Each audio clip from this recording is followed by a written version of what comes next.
ए सखी जी ससुर तो सब पितरी के गहना लाइल बाने हो। हाँ ए सखी जी हमरा पापा के नाम हंसा देले बानी तो निगारी गीत गरियावत। मड़वा में इज्जत लुटाया ससुर साले गहना कलाया।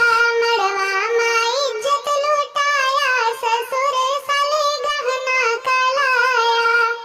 पापा को मेरे फसाया ससुर साले गहना कलाया। तिलक का पैसा बचाए लिहा सारा। तिलक का पैसा बचाए लिहा सारा। इज्जत के धज्जी उड़ाया ससुर साले गहना कलाया। इज्जत के धज्जी उड़ाया ससुर साले गहना कलाया। मड़वा में इज्जत लुटाया ससुर साले गहना कलाया। कहले रहा गहना लाइब हम खूबे। कहले रहा गहना लाइब हम खूबे।